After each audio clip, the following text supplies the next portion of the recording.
I feel like it would be interesting to have a birthday on the same day as New Year's Day. Not only celebrating going into a whole new year, but going into it another year older at the very same time.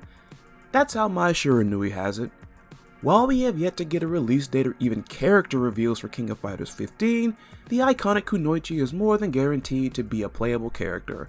As many of you may recall, the last time we heard Mai generate some buzz was after Masahiro Sakurai implied that SNK's first fighting lady was too sexy for Smash. Oh my. All I've got to say is, Sakurai should feel lucky that Smash didn't get affected by the almighty No Mai, No Buy movement that sprung up around the time KOF 12 came out. These are 10 fascinating facts about Mai Shiranui. Number 10, she's a metalhead.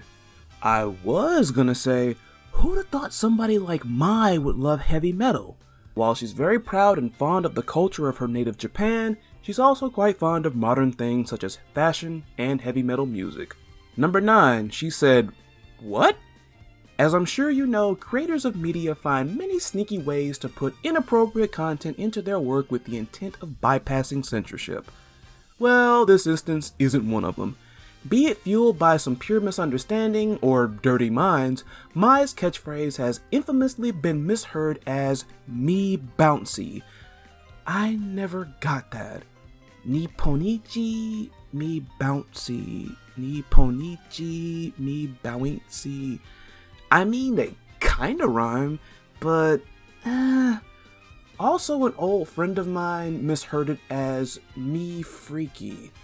While that sounds much closer than the former, I find that exponentially worse. Number 8, visual inspiration. It's always interesting to see where the inspiration for some of the most iconic characters come from, if it isn't blatant enough at first sight. Considered one of the most attractive fighting game characters ever, it probably wouldn't be surprising to know that Mai was modeled after, well, models. 2 of them in fact. Mai's bust was modeled after Fumi Hosokawa and her bottom modeled after Ai Ijima. Both were famous idols around the time of Mai's creation. Hosokawa, a bikini and gravure model, is often referred to as the original Kyonyu, or big-breasted model. The late Ai Ijima, also known as Eye Candy, do you get it, debuted in the mainstream as an AV idol on a Japanese softcore porn show called Gilgamesh Night.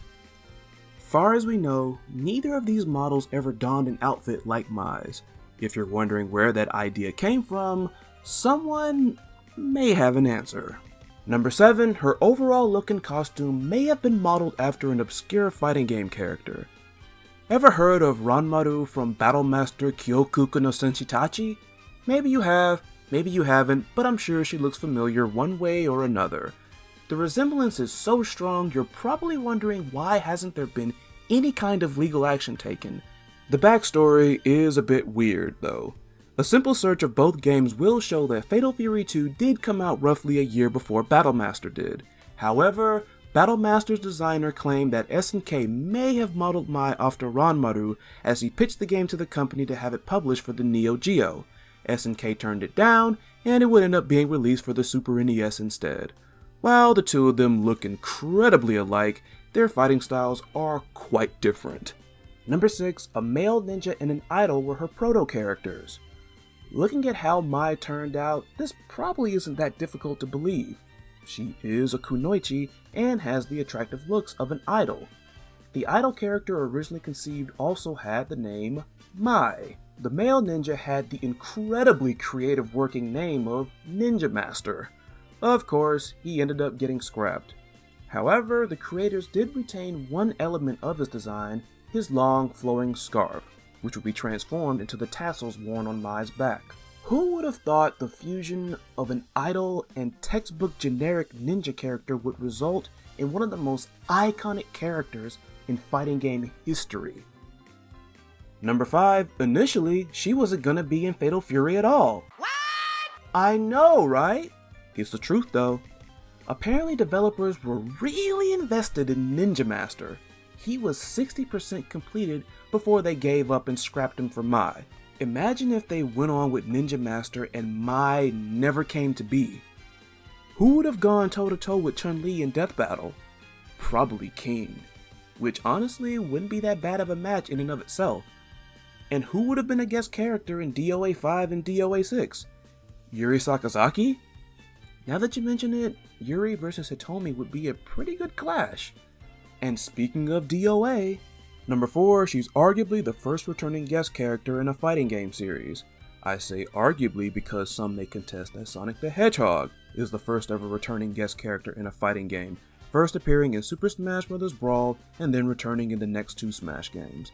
However, there aren't any other fighting game characters that have the unique honor of being a returning guest character in a non-crossover game, already consisting of 4 guest characters from the Virtua Fighter franchise and 1 Naotora Samurai Warrior. Dead or Alive 5 added 1 more franchise as Mai Shiranui made for a much welcome addition to the roster. Due to her sexually suggestive nature, particularly her jiggle physics, Mai is often considered to have been a Dead or Alive character before Dead or Alive existed. I guess if any character would be a returning guest character to DOA, it would be someone with such an honor. Number 3, her SNK Heroines Tag Team Frenzy default costume makes an interesting reference.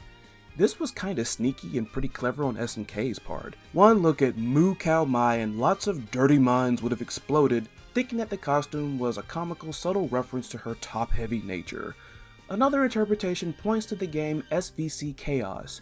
In this game was a character by the name of Athena from the classic SNK platformer of the same name. Princess Athena had a finishing move called the Heaven Spell, which would transform her defeated opponent into an animal. When Mai is on the receiving end of said spell, she would be turned into a cow. What's funny is the cow retains Mai's hair clip in place of the horns and the tail of her outfit in place of the cow's actual tail. I would call this the most hilarious, humiliating transformation in the game, but that honor goes to Dan Hibiki's Makai spell transformation.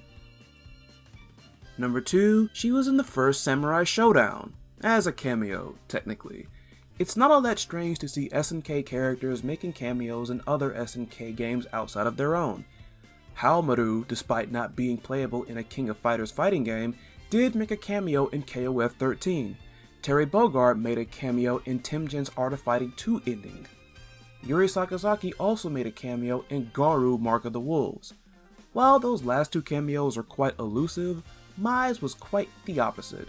Not only is her cameo in Samurai Showdown overt, but she appeared in the ending of the series' main protagonist, Ranmaru. It's been debated as to whether or not the woman in Genon's ending is Mai. It's interesting considering they have the same last name, but have been confirmed to have no relation whatsoever. Those who don't believe she isn't Mai speculates that she is actually Ayame, mentor to Galford in Earthquake. Additionally, like Mai, Ayame is also a kunoichi. And number 1, a comic book hero felt pity for her. Creator Adam Warren describes his series Empowered as a sexy superhero comedy series. It's centered around the titular character, often referred to simply as Imp, who obtains a unique hypermembrane suit that grants her superpowers while also being fragile and unreliable. Should the suit become too damaged, certain enhancements and powers will be disabled. While that in and of itself sounds bothersome, what really gripes Imp about the suit is that it's skin tight. She's highly self-conscious about her figure, among other self-esteem issues, which constantly serves as a major aspect of her time as a superhero. With all the problems that suit causes Imp, she still appears to value it over someone else's getup. In one of Warren's sketches, Imp is cosplaying Mai. She describes the kunoichi's outfit as goofy and even more potentially mortifying to fight in than her own supersuit. Imp further speculates that the act of throwing a single punch would open the door to a wardrobe malfunction, before then stating, "You have my sincerest sympathies, Mai." Whoa! And that's that. Know any other cool facts about Mai Shiranui? Let me know in the comments, and don't forget to like, share, and subscribe for more videos. I will catch you all in the next one. Take care. See ya.